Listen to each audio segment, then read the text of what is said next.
దేవుని నామమునకు మహిమ కలుగునుగాక. ప్రభువునందు ప్రియమైన దేవుని బిడ్డలందరికీ ప్రభు యేసుక్రీస్తు వారి పేరట నా హృదయపూర్వక వందనాలు.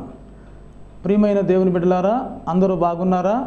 అందరూ క్షేమంగా ఉన్నారని నేను విశ్వసిస్తున్నాను. మీ అందరి కోసం ప్రార్థన చేస్తున్నాను.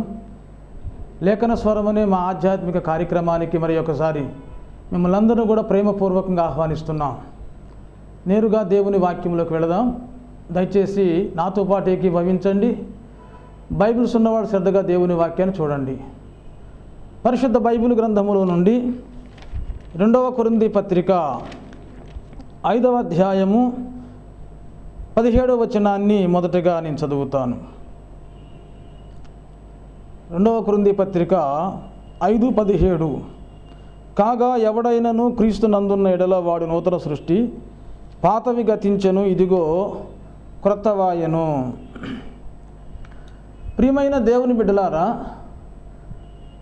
కాగా ఎవడైనను క్రీస్తు యేసునందు ఉన్న ఎడల వాడు నూతన సృష్టి అనే మాట మనం చూస్తున్నాము. నూతన సృష్టితో క్రీస్తు యేసునందున్న వ్యక్తిని పరిశుద్ధాత్మ దేవుడు పోలుస్తున్నాడు. క్రీస్తు యేసునందున్నవాడు మంచివాడు, క్రీస్తు యేసునందున్నవాడు నీతిమంతుడు, పరిశుద్ధుడని ఎన్నో విషయాలు చెప్పుకోవచ్చు కదా. కాగా ఎవడైనను క్రీస్తు నందు ఉన్న ఎడల వాడు నూతన సృష్టి అనే మాట ఎందుకు వ్రాయబడి ఉంది అంటే, రక్షణ పొందుకున్న వ్యక్తికి నూతన సృష్టికి దగ్గరి సంబంధం ఉన్నది. రక్షణ పొందుకున్న వ్యక్తి నూతన సృష్టితో పోల్చబడుతున్నాడు. ఇంతకు బైబిల్లో నూతన సృష్టి అనే మాట ఎక్కడుంది? బైబిల్ బాగా పరిశీలన చేయాలండి. బైబిల్ని పరిశీలన చేస్తేనే వాక్య సారాంశం మనకు దొరుకుతుంది. దావీదు భక్తుడు చెబుతున్నాడు, నీ వాక్య సారాంశమే సత్యం అన్నాడు. కనుక బైబిల్ని మనం పరిశీలన చేసే కొద్దిగా వాక్య సారాంశం మనకు దొరుకుతుంది. ప్రభునందు ప్రియ సహోదరి సహోదరుడా, దేవుని బిడ్డలారా, దయచేసి గమనించండి. నూతన సృష్టిగా ఎందుకు దేవుడు పోల్చాడంటే, పరిశుద్ధ బైబిల్ గ్రంథములోనే ఆదికాండము 1వ అధ్యాయము ప్రారంభ వచనాలలో నూతన సృష్టిని గూర్చి అక్కడ వ్రాయబడి ఉంది. కనుక ఆదికాండములో ఉన్న నూతన సృష్టికి క్రీస్తు యేసునందున్న వ్యక్తికి దగ్గరి సంబంధం ఉన్నది, దగ్గరి పోలిక ఉంది. ఆదికాండము 1వ అధ్యాయము 1వ వచనం కానీ చదువుతాను. ఆదియందు దేవుడు భూమి ఆకాశములను సృజించెను. భూమి నిరాకారముగాను శూన్యముగాను ఉండెను. చీకటి అగాధ జలము దానిపైన కమ్మియుండెను. దేవుని ఆత్మ జలముల పైన అల్లాడుచుండెను. దేవుడు వెలుగు కమ్మని పలుకగా వెలుగు కలిగెను. వెలుగు మంచిదైనట్టు దేవుడు చూచెను. దేవుడు వెలుగును చీకటిని వేరుపరచెను. దేవుడు వెలుగునకు పగలనియు చీకటికి రాత్రనియు పేరు పెట్టెను. అస్తమయమును ఉదయమును కలుగగా ఒక దినమాయెను. కనుక మనం ఆదికాండం 1వ అధ్యాయం 1వ వచనంలో చూస్తే దేవుడు ఆదియందు భూమి ఆకాశములు సృజించడనే మాట ఉంది. ఆదిలో దేవుడు సృష్టిని చేశాడు. కొన్ని అనివార్య కారణాలను బట్టి ఆ 2వ వచనంలోకి వచ్చేసరికి భూమి నిరాకారముగా శూన్యముగా ఉండెను, చీకటి అగాధ జలములు దానిపైన కమ్మి ఉండెను అన్నాడు. కనుక దేవుడు చేసిన సృష్టి కూడా పాడైపోయింది. భూమి నిరాకారముగా శూన్యముగా మారిపోయింది. మొదట దేవుడు భూమిని నివాస స్థలముగా చేశాడు. ఆ తర్వాత కొన్ని అనివార్య కారణాలను బట్టి భూమి నిరాకారముగా శూన్యముగా మారిపోయింది. దేవుడు చేసిన సృష్టి పాడైపోయింది. ఆ భూమి మీద, నిరాకారముగా ఉన్న భూమి మీద చీకటి అగాధ జలములు కమ్మి ఉండెను. జలముల పైన దేవుని ఆత్మ అల్లాడుచుండెను. దేవుడు చాలా బాధపడ్డాడు, అయ్యో నేను చేసిన సృష్టి పాడైపోయిందని. కనుక దేవుడు మళ్ళా క్రొత్తగా సృష్టి ప్రారంభించాడు. వెలుగు కలుగునుగా కని పలికాడు దేవుడు. మొదటి దినాన్ని వెలుగును చేశాడు. అలాగ 6 దినాల సృష్టి కార్యక్రమాన్ని జరిగించాడు దేవుడు. ప్రియమైన దేవుని బిడ్డలారా, దేవుడు వెలుగు కలుగునుగా కానీ పలికి అక్కడి నుంచి మళ్ళా దేవుడు పాడైపోయిన దాన్ని మళ్ళీ బాగు చేస్తున్నాడు. అందుకనే క్రొత్త సృష్టి అని చెప్పుకుంటున్నాం. క్రొత్త సృష్టి, నూతన సృష్టి అంటే అర్థం ఏంటంటే దానికి ముందు పాత సృష్టి కూడా ఉందని అర్థం. పాతగా చేసిన సృష్టి పాడైపోయింది. భూమి నిరాకారముగా శూన్యముగా మారిపోయింది. చీకటి అగాధ జలములు దానిపైన కమ్మి ఉండెను, దేవుని ఆత్మ జలములపైన అల్లాడుచుండెను. కనుక దేవుడు మరలా నూతనముగా సృష్టి ప్రారంభించాడు. ప్రభునందు ప్రియమైన దేవుని బిడ్డలారా, ఈ నూతన సృష్టిలో మొదటి దినాన దేవుడు వెలుగు చేశాడు. ఆది కాండములో ఉన్న నూతన సృష్టికి, 6 దినాల సృష్టికి, అలాగే 2 కొరింథీ పత్రిక 5:17లో ఉన్న కాగా ఎవడైనను క్రీస్తు నందు ఉన్న యెడల వాడు నూతన సృష్టి అన్నాడు. కనుక ఆ నూతన సృష్టిగా పిలువబడుతున్న వ్యక్తికి ఆది కాండములో ఉన్న 6 దినముల సృష్టికి దగ్గర పోలిక ఉంది. రక్షణ పొందుకున్న వ్యక్తిని నూతన సృష్టితో పోలుస్తున్నాడు. ప్రియమైన దేవుని బిడ్డలారా, లేఖనములలో పరిశీలన చేస్తే లోతులోకి వెళితేనే కానీ సత్యం మనకు గోచరము కాదు. యేసు ప్రభు అన్నాడు, లేఖనములను ఎరుగకయే మీరు పొరపడుచున్నారన్నాడు యేసయ్య. లేఖనాలు తెలియాలి, తెలిస్తేనే ఆధ్యాత్మిక సత్యాలు మన కళ్ళ ముందు ఆవిష్కరింపబడతాయి. లేఖనాలు పరిశీలన చేయాలి. ప్రియమైన దేవుని బిడ్డలారా గమనించండి, 6 దినాల సృష్టికి రక్షణ పొందుకున్న వ్యక్తికి సంబంధం ఉంది. క్రీస్తునందున్న వ్యక్తికి ఈ సృష్టికి సంబంధం ఉంది కాబట్టే నూతన సృష్టితో విశ్వాసిని పోలుస్తున్నాడు దేవుడు. అయితే ఈ నూతన సృష్టితో పోల్చబడ్డాడు కాబట్టి మొదటి దినాన్ని ఏం జరిగిందో, మొదటి దినాన్ని జరిగిన సృష్టి, 2వ దినాన్ని జరిగిన సృష్టి, అలాగే 6 దినాల వరకు జరుగుతున్న సృష్టి క్రీస్తు యేసునందున్న వ్యక్తిలో జరుగుతుందన్నమాట. రక్షణ అనేది 6 మెట్లుగా కనపడుతుంది. 6 దినాలు సృష్టి చేశాడు, 7వ దినాన్ని విశ్రాంతి తీసుకున్నాడు దేవుడు. విశ్రాంతి అనేది దేవుని విశ్రాంతి. 7వ దినాన్న రక్షణ పొందుకున్న విశ్వాసి 6 దినాల సృష్టి అతని జీవితంలో జరిగితే 7వ దినాన్న అనగా 6 దినాల సృష్టి అయిపోయిన తర్వాత ఆ వ్యక్తి నిత్యమైన విశ్రాంతిలో ప్రవేశించడానికి అర్హుడవుతాడు.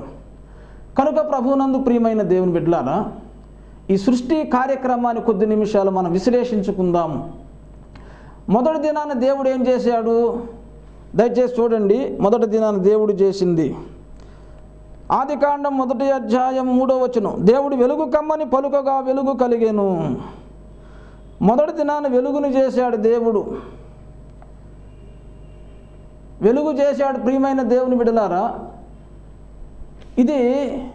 ఈ సృష్టి ఒక వ్యక్తిలో మొట్టమొదటగా జరిగినప్పుడు, ఒక వ్యక్తిలో దేవుడు వెలుగుని సృష్టించినప్పుడు ఆ వ్యక్తికి రక్షణ వస్తుంది. ఆ వ్యక్తికి 2 కొరింథీ పత్రిక 4వ అధ్యాయములో 5వ వచనములో ఉంది. 2 కొరింథీ పత్రిక 4:5 అంధకారములో నుండి వెలుగు ప్రకాశించును గాక అని పలికిన దేవుడే తన మహిమను గూర్చిన జ్ఞానము యేసుక్రీస్తునందు వెల్లడిపరచుటకు మా హృదయములలో ప్రకాశించెను. ఎప్పుడైతే దేవుడు ఒక వ్యక్తి హృదయములో ప్రకాశిస్తాడో, ఒక వ్యక్తి హృదయములో వెలుగు ప్రకాశిస్తుందో ఆ వ్యక్తికి రక్షణ వస్తుంది, అతనిలో ఉన్న చీకటి పోతుంది. మొదటి దినపు సృష్టి ద్వారా ఒక వ్యక్తిలో లేక ఒక పాపిలో రక్షణ కార్యం ప్రారంభమవుతుంది. ప్రభునందు ప్రియమైన దేవుని బిడ్డలారా, కనుక సృష్టి కార్యక్రమానికి విశ్వాసి రక్షణ జీవితానికి సంబంధం ఉంది.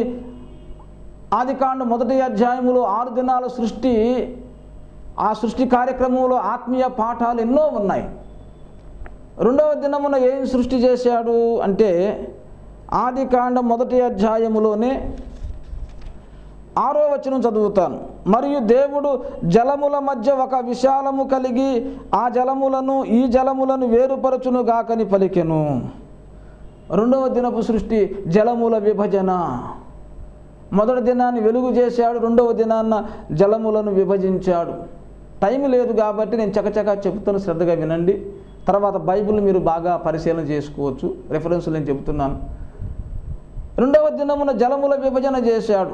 క్రింది జలాలు క్రిందికి, పై జలాలు పైకి. క్రింది జలాలకి సముద్రం అని పేరు పెట్టాడు, పై జలాలేమో పరసంబంధమైన జలాలు. పై జలాలకి క్రింది జలాలకి మధ్యలో శూన్యం ఏర్పడింది, దానికి ఆకాశం అని పేరు పెట్టాడు. ఆకాశము పైన ఉన్న జలాలు పరలోకానికి సంబంధించిన జలాలు, కనుక క్రింది జలాలేమో ఈ లోకానికి సంబంధించినవి కాబట్టి క్రింది జలాలేమో లోకస్తులకు సాదృశ్యము, పై జలాలేమో రక్షణ పొందుకున్న వారికి సాదృశ్యము. రెండవ దినపు సృష్టి ఒక విశ్వాసిలో, ఒక వ్యక్తిలో జరిగితే ఆ వ్యక్తి ఈ లోకము నుండి వేరు చేయబడతాడు అన్నమాట. ఈ లోకము నుండి వేరు చేయబడతాడు. అపోస్తుల కార్యముల గ్రంథములో 2వ అధ్యాయములో 40వ వచనములో పేతురు భక్తుడు చెబుతాడు, అనేకమైన విషయాలతో వాళ్ళని హెచ్చరించి 3000 మంది పేతురు చెబుతున్న సువార్త వింటూ ఉన్నప్పుడు ఆ 3000 మంది అంటారు, అయ్యా రక్షణ పొందాలంటే మేమేమి చేయాలని పేతురుని కడమ అపోస్తులు అడిగారు. అప్పుడు పేతురు, మీరు మారు మనసు పొంది ప్రతివాడు పాప క్షమాపణ నిమిత్తం యేసుక్రీస్తు నామమున బాప్తిసం పొందుడి, అప్పుడు పరిశుద్ధాత్మ అనే వరాన్ని మీరు పొందుకుంటారు అని చెబుతూ అనేక విధములైన మాటలతో వాళ్ళని హెచ్చరించి 40వ వచనంలో అంటాడు, ఇంకా అనేక విధములైన మాటలతో సాక్ష్యం ఇచ్చి మీరు మూర్ఖులకు ఈ తరము వారికి వేరై రక్షణ పొందుడని చెప్పాడు.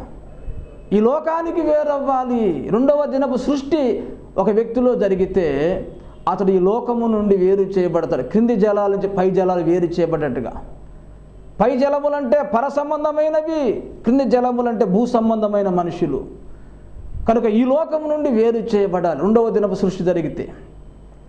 అలాగే మూడవ దినపు సృష్టి కూడా చూద్దాం. ఆదికాండము 1వ అధ్యాయములోనే 11వ వచనాన్ని చదువుతాను నేను.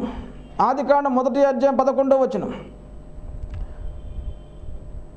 అది మంచిదని దేవుడు చూచెను. దేవుడు గడ్డిని విత్తనములిచ్చు చెట్లను భూమి మీద తమ తమ జాతి ప్రకారము తమలో విత్తనములు గల ఫలమిచ్చు ఫలవృక్షములను భూమి మొలిపించును గాకని పలుకగా ఆ ప్రకారమాయను. అస్తమయమును ఉదయమును కలుగుగా 3వ దినమాయను. 13వ వచనం అది. కనుక 3వ దినమున దేవుడు చేసిన సృష్టి ఏంటంటే ఫలవృక్ష సృష్టి. ఫలవృక్ష సృష్టి అంటే ప్రియమైన దేవుని బిడ్డలారా, రక్షణ పొందుకున్న విశ్వాసి, క్రీస్తు యేసునందున్న విశ్వాసి ఒక వ్యక్తి ఫలించాలి, దేవుని కొరకు ఫలించాలి. బాప్తిసం ఇచ్చే యోహాను అన్నాడు, సర్ప సంతానమా రాబో ఉగ్రతను తప్పించుకున్నటకు మీకు బుద్ధి చెప్పిన వాడెవడు, మారు మనసుకు తగిన ఫలములు ఫలించండి అన్నాడు. ఫలించాలి. రక్షణ పొందుకున్న విశ్వాసి, క్రీస్తు యేసునందున్న విశ్వాసి ఫలించాలి. 3వ దినపు సృష్టి ఒక విశ్వాసిలో జరిగితే ఆ విశ్వాసి ఫలిస్తాడు తప్పనిసరిగా. ప్రియమైన దేవుని బిడ్డలారా, ఫలించటం అంటే అన్ని విషయాల్లో ఫలించాలి. ఫలించటం అంటే విశ్వాసములో ఫలించాలి, ప్రేమలో ఫలించాలి, ప్రార్థనలో ఫలించాలి, స్తుతిలో ఫలించాలి. ప్రతి విషయములో, భక్తికి సంబంధించిన ప్రతి విషయములో కూడా ఫలించాలి, సహనములో ఫలించాలి. కనుక ప్రభువునందు ప్రియమైన దేవుని బిడ్డలారా, 3వ దినపు సృష్టి మనలో జరిగితే మనం విస్తారంగా ఫలిస్తాము. అలాగే 4వ దినపు సృష్టిలో ఏముందో చూద్దాం. 4వ దినమున ఆదికాండం 1వ అధ్యాయం 16వ వచనములో దేవుడు ఆ 2 గొప్ప జ్యోతులను అనగా పగటిని ఏలుటకు పెద్ద జ్యోతిని, రాత్రిని ఏలుటకు చిన్న జ్యోతిని, నక్షత్రములను చేశాను అన్నాడు. 19వ వచనములో అస్తమయమును ఉదయమును కలుగుగా 4వ దినం ఆయన అన్నాడు. కనుక 4వ దినమున దేవుడు సూర్యచంద్ర తారలను చేశాడు. ఈ సూర్యచంద్ర తారలు లోకానికి వెలుగివ్వటం కోసం. ప్రియమైన దేవుని బిడ్డలారా, 4వ దినపు సృష్టి ఒక విశ్వాసిలో దేవుడు చేస్తే ఆ విశ్వాసి లోకమునకు వెలుగైపోతాడు. మత్తయి సువార్తలో యేసు ప్రభు వారు కొండ మీద ప్రసంగం చేశాడు. ఆ కొండ మీద ప్రసంగం చేస్తున్నప్పుడు యేసయ్య మత్తయి సువార్తలు అంటాడు, 5వ అధ్యాయం 14వ వచనంలో అంటాడు యేసు ప్రభు వారు, మీరు లోకమునకు వెలుగై ఉన్నారు, మీరు లోకమునకు వెలుగై ఉన్నారు అన్నాడు తన శిష్యుల్ని. కనుక 4వ దినపు సృష్టి దేవుడు నీ జీవితములో, మన జీవితములో చేస్తే మనమే లోకానికి వెలుగుగా ప్రకాశిస్తాం. మనం ప్రకాశించటము ద్వారా, లోకములో మనం ప్రకాశించటము ద్వారా అనేకులు యేసయ్య ప్రేమను అర్థం చేసుకుంటారు, యేసయ్య మంచితనం తెలుసుకుంటారు, యేసయ్య సాత్వికాన్ని, యేసయ్య పరిశుద్ధతను గుర్తిస్తారు. ఈనాడు సంఘము లోకములో ప్రకాశించలేదు కాబట్టే యేసు ప్రభు గొప్పతనం అన్యులకు అర్థం కావట్లేదండి. మనందరం ప్రకాశించాలి. ప్రియమైన దేవుని బిడ్డలారా, క్రైస్తవులారా, మనం ప్రకాశించాలి. 4వ దినపు సృష్టి నీలో దేవుడు జరిగించినప్పుడు ఖచ్చితంగా నువ్వు ప్రకాశిస్తావు, లోకమునకు వెలుగుగా ఉంటావు. అలాగే 5వ దినపు సృష్టి ఏం చేశాడో చూద్దాం. ఆదికాండం 1వ అధ్యాయం 20వ వచనం. దేవుడు జీవము కలిగి చలించు వాటిని జలములు సమృద్ధిగా పుట్టించును గాకనియు, పక్షులు భూమిపైని ఆకాశ విశాలములో ఎగురును గాకనియు పలికెను. ఇది 5వ దినపు సృష్టి. 5వ దినమున దేవుడు జలచరములను ఆకాశ పక్షులను చేశాడు. ప్రియమైన దేవుని బిడ్డలారా, జలచరములు అంటే చేపలు. 5వ దినపు సృష్టి చాలా అద్భుతమైనదండి. చేపలు నేల మీద ఆధారపడి బ్రతకవు, నీళ్ల మీదే ఆధారపడి బ్రతుకుతాయి. చేపలు నేల మీద ఆధారపడి బ్రతకవు, నీళ్ల మీదే. నీళ్ళు అనగా పరిశుద్ధాత్మకు సాదృశ్యము. పరిశుద్ధాత్మ దేవుని మీద మనం ఆధారపడి బ్రతుకుతాం. 5వ దినపు సృష్టి నీలో జరిగితే దేవుని మీదే ఆధారపడతాం. ఈ లోకం మీద ఆధారపడం. నేలంటే లోకానికి సాదృశ్యం. అలాగే 5వ దినాన్ని ఏం చేశాడు? ఆకాశ పక్షులను కూడా చేశాడు. ఆకాశ పక్షి భూమికి దూరముగా ఆకాశములు ఎగురుతూ ఉండిద్ది. యెహోవా కొరకు ఎదురు చూచువారు నూతనమ్మ బలము పొందుతారు, వారు పక్షిరాజుల వలె రెక్కల చాపి పైకి ఎగురుతారనే మాట యెషయా ప్రవక్త చెప్పాడు. కనుక ఆకాశ పక్షి అనుభవం నీకు వచ్చినప్పుడు ఈ లోకానికి దూరముగా నువ్వు ఎగురుతావు. ఈ భూమి నిన్ను ఎంత ఆకర్షించినా సరే, ఈ భూమి ఆకర్షణకు నువ్వు లోపడవండి. భూమి ఎంత ఆకర్షించినా సరే ఆకాశ పక్షి భూమి మీద పడిపోతుందా? కనుక ఈ లోకములు అందచందాలు, డబ్బులు ఎన్ని రకాలుగా నిన్ను ప్రలోభాలు పెట్టి నిన్ను ఆకర్షించినా ఆకాశ పక్షిలాగా నువ్వు ఉంటావు. భూమికి చాలా దూరముగా ఎగురుతూ ఆనందిస్తావు. ఈ లోకములో పడిపో. 5వ దినపు సృష్టి ఒక విశ్వాసిలో దేవుడు చేస్తే చేపలాగా నీళ్ల మీద, అంటే పరిశుద్ధాత్మ జలాల మీద ఆధారపడి బ్రతుకుతాడు. అలాగ పక్షిరాజులాగా రెక్కలు చాపి పైకి ఎగురుతాడు. ఈ లోకం ఎంత ఆకర్షించినా లోకములో పడిపోడు. ఇది 5వ దినపు సృష్టి. 6వ దినాన్న దేవుడు ఏం చేశాడో చూద్దాం. 24వ వచనం, ఆదికాండం 1వ అధ్యాయం 24వ వచనం. దేవుడు వాటి జాతి ప్రకారం జీవము గల వాటిని అనగా వాటి జాతి ప్రకారం పశువులను, పురుగులను, అడవి జంతువులను భూమి పుట్టించును గాకని పలికెను.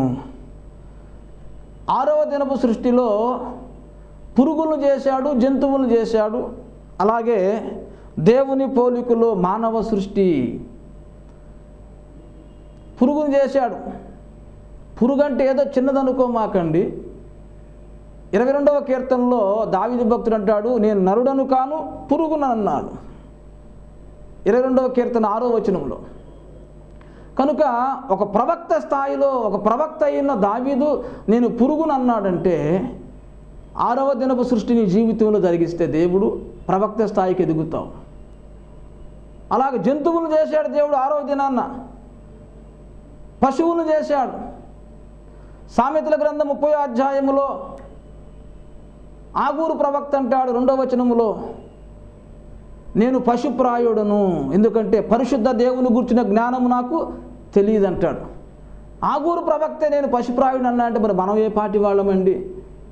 కనుక 6వ దినపు సృష్టినిలో జరిగించినప్పుడు దావీదు పోలిక కొంత, ఆగూరు ప్రవక్త పోలిక కొంత నీకు వచ్చినట్టు అన్నమాట. అంతేకాకుండా ఆ పురుగుని, జంతువులు దేవుడు చేసిన తర్వాత దేవుని పోలికలో ఆదాము హవ్వలను దేవుడు చేశాడు. అది 6వ దినానే చేశాడు దేవుడు. 26వ వచనం, ఆదికాండం 1వ అధ్యాయం 26.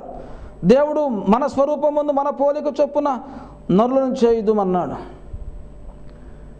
ఆదాము హవ్వలకు దేవుని స్వరూపము, దేవుని పోలిక దేవుడిచ్చాడు.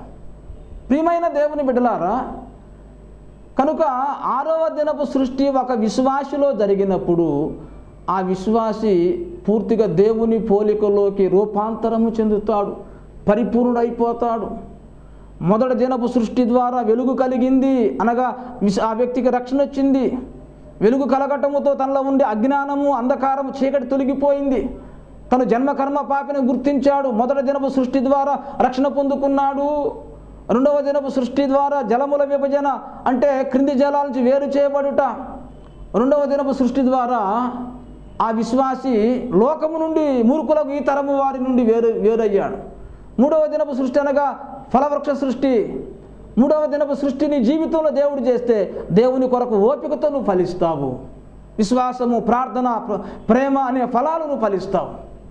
అలాగే నాలుగవ దినపు సృష్టి సూర్యచంద్ర తారలు అనగా ఈ లోకానికి వెలుగుగా నువ్వు ప్రకాశిస్తావు. నాలుగవ దినపు సృష్టి దేవుని జీవితంలో చేస్తే బాగా ఆలోచించండి ప్రియమైన దేవుని బిడ్డలారా. అలాగే ఐదవ దినపు సృష్టిలో చేపలను చేశాడు, ఆకాశ పక్షులు చేశాడు. చేపలు నీళ్ల మీద ఆధారపడతాయి కనుక ఐదవ దినపు సృష్టి నీ జీవితంలో జరిగితే పరిశుద్ధాత్మ జలాల మీద, దేవుని మీద ఆధారపడి బ్రతుకుతావు, ఈ లోకం మీద ఆధారపడవు. అలాగే ఆకాశ పక్షి వలె భూమికి దూరముగా నువ్వు ఎగురుతావు, దేవునికి దగ్గరగా నువ్వు జీవిస్తావు, లోకం ఎంత ఆకర్షించిన పడిపోవు. ఆరో దినపు సృష్టిలో పురుగులాగా, జంతువులాగా, అంటే దావీదు వలె, ఆగూరు ప్రవక్త వలె భక్తిలో ఉన్నత స్థాయికి ఎదుగుతావు. అయినా సరే ఇంకా నీకు పరిపూర్ణత ఇంకా రాలేదు. ఆరో దినములోనే పురుగుని జంతువులు చేసిన తర్వాత దేవుని పోలికలో నరుడిని చేశాడు దేవుడు. అదిగో ఆ ఆరవ దినములో దేవుడు చేస్తున్న సృష్టి యొక్క పరాకాష్ట దేవుని పోలిక దేవుడు నీకు ఇస్తాడు పూర్తిగా. పౌలు అన్నాడు దేవుని పోలి నడవండి అన్నాడు ఎఫెసీ పత్రికలో.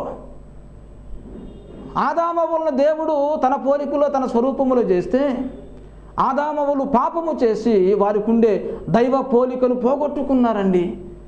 అందుకనే మానవ సృష్టి పాడైపోయింది, నిరాకారముగా మారిపోయింది. భూమి ఎలాగ నిరాకారంగా మారిపోయిందో మానవ సృష్టి ఎలాగ పాడైపోయింది. ఇప్పుడు ఈ లోకములో ఉండ జన్మకర్మ పాపములతో ఉండే మానవుడు క్రీస్తుని అంగీకరించి క్రీస్తు యేసు లోపలికి రాగలిగితే వాడు నూతన సృష్టి అవుతాడు. అనగా మొదటి దినపు సృష్టి వాడిలో దేవుడు చేస్తాడు, వెలుగు చేస్తాడు. తర్వాత లోకము నుండి వేరు చేస్తాడు, జలముల విభజన. తర్వాత దేవుని కొరకు ఫలిస్తాడు. ఆ తర్వాత లోకములో ప్రకాశిస్తాడు. ఆ తర్వాత దేవుని మీద ఆధారపడి చేపలాగా నీళ్ళ మీద ఆధారపడేట్టుగా దేవుని మీద ఆధారపడి బ్రతుకుతాడు. ఈ లోకానికి దూరముగా దేవునికి దగ్గరగా జీవిస్తాడు. ఆఖరికి దేవుని పోలికలోకి మార్చబడతాడు. కనుక ప్రభువునందు ప్రియమైన దేవుని బిడ్డలారా, ఈ నూతన సంవత్సరంలో క్రీస్తు యేసునందు ఉన్నవారు నూతన సృష్టిగా మార్చబడతారు. నూతన సృష్టిలో 6 ఘట్టాలు ఉన్నాయి. 6 ఘట్టాల సృష్టి జరగాలి. మొదటి సృష్టే కాదు, 6వ దినపు సృష్టి కూడా జరగాలి, 5 కూడా జరగాలి. 6వది కూడా జరిగినప్పుడే అప్పుడు నీకు దేవుని పోలిక వస్తుంది. దేవుడు నీలో సృష్టి చేయటానికి, నూతన సృష్టి చేయటానికి దేవుడు తన వాక్కుతో సృష్టిని చేసినట్టుగా దేవుని వాక్కుకు నువ్వు భయపడితే, దేవుని వాక్యానికి నువ్వు లోపడితే 6 దినాల సృష్టి దేవుడు నీలో చేస్తాడు. నిన్ను పరిపూర్ణంగా చేసి నిత్యమైన విశ్రాంతిలోకి దేవుడిని తీసుకొని వెళతాడు. కనుక ప్రభువునందు ప్రియమైన దేవుని బిడ్డలారా, ఈ సృష్టి కార్యక్రమములో ఉన్న రక్షణ ప్రణాళికను మనం అర్థం చేసుకుందాం. దేవుడు సృష్టి కార్యక్రమములోనే రక్షణ ప్రణాళికను పొందుపరిచాడు. ఆ ఆత్మీయ పాఠాన్ని మనం ఇప్పుడు ధ్యానం చేసుకుంటున్నాం. దేవుని వాక్యానికి లోపడదాము. ఇప్పుడు చాలామందిలో వెలుగు మాత్రమే కలిగింది, మొదటి దినపు సృష్టి జరిగింది, మళ్ళీ 2వ దినం జరగలేదు. లోకం నుంచి వేరు చేయబడ్డ ఎంతమంది క్రైస్తవులు ఉన్నారు? కనుక 2వ దినం, 3వ దినం, 4, 5, 6 దినాల సృష్టి నీకు జరిగితేనే కానీ నువ్వు పరిపూర్ణుడు కాలేవు. దేవుని పోలిక నీకు రాదు. అప్పుడే నిత్య విశ్రాంతిలో దేవుని మహిమలో ప్రవేశించే అర్హత నీకు రాదు. కనుక ప్రియమైన దేవుని బిడ్డలారా, వాక్యాన్ని బాగా చదవండి, అర్థం చేసుకోండి. క్రీస్తు యేసునందు ఉండి నూతన సృష్టిగా అనగా 6 దినాల సృష్టి మనలో జరిగితే మనం పరిపూర్ణం అవుతాం. అప్పుడే పరలోకానికి వెళతాం. దేవుడు ఈ వాక్యము దీవించునుగాక. ఆమేన్. అందరికీ నా హృదయపూర్వక వందనాలు. ప్రార్థన చేసుకుందాం. కళ్ళు మూసుకోండి. సకల ఆశీర్వాదములకు కారణభూతుడివైన తండ్రి, పరాత్పరుడా, మీ బంగారు పాదములకు వందనాలు. ఇదిగో ప్రభువా, ప్రత్యేకముగా మా ప్రియులు నీ బిడ్డలు ఈ లేఖన స్వరం అనే కార్యక్రమాన్ని వీక్షిస్తున్న బిడ్డలందరిని బట్టి మీకు వందనాలు. అందరిని మీరు దీవించి ఆశీర్వదించండి. ప్రతి ఒక్కరూ ప్రభువా క్రీస్తు యేసునందున్న నూతన సృష్టిగా అనగా 6 దినముల సృష్టిగా అనగా నీ పోలికలోకి మార్చబడేదాకా, రూపాంతరము చెందేదాకా, అయా నీ పోలిక నీ స్వరూపం వచ్చేదాకా ప్రభువా 6 దినాల సృష్టి నాయన ప్రతి ఒక్కరి జీవితములో మీరు జరిగించండి. అయా మీరు వాక్కుతో సృష్టి చేశారు, అఖిల బ్రహ్మాండాన్ని సృష్టించారు. కనుక ఆ దివ్యమైన వాక్కుకు అందరూ లోబట్టడానికి, తద్వారా నూతన సృష్టి వాళ్ళు జరగటానికి సహాయము దయచేయమని ఇదిగో నా తండ్రి, ఈ లేఖన స్వరం ప్రోగ్రాంని వీక్షిస్తున్న ప్రతి ఒక్కరిని కూడా ప్రభువా పరిపూర్ణులుగా 6 దినముల సృష్టి వాళ్ళు జరిగేట్టుగా వారిని ఆశీర్వదించి అయా నీ రాజ్యానికి, అయా నీ విశ్రాంతికి హక్కుదారులుగా చేయమని మా ప్రభువును ప్రియరక్షకుడైన యేసుక్రీస్తు అత్యంత శక్తియుత నామములు అడిగి వేడుకొనుచున్నాము తండ్రి. ఆమెన్. మన తండ్రి అయిన దేవుని ప్రేమయు, మన రక్షకుడైన యేసు ప్రభు వారి శాశ్వత కృపయు, పరిశుద్ధాత్మ దేవుని దివ్య అద్భుత మనోహర సహవాసం కూడియున్న మనకును సకల పరిశుద్ధులకందరికీ సదాకాలము దైవ సన్నిధి సహవాసం తోడయుండునుగాక. ఆమెన్. యేసు రక్తమునకే జయం, ప్రభు యేసు రక్తమునకే జయం, ప్రభు యేసు రక్తమునకు సంపూర్ణ విజయము కలుగునుగాక. అపవాది క్రియలకనంత నాశనము కలుగునుగాక. ఆమెన్. అందరికీ హృదయపూర్వక వందనాలండి. ప్రార్థించండి. సెలవు తీసుకున్నాం. Thank you.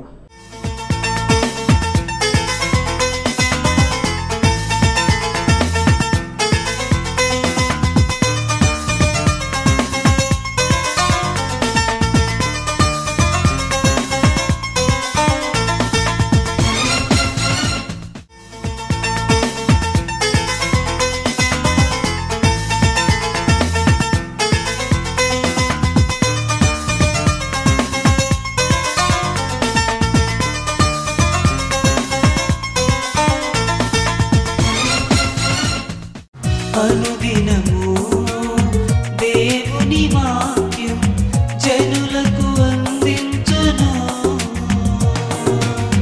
వీక్షించిన ప్రతి హృదయములోని బాధలు తొలగించును.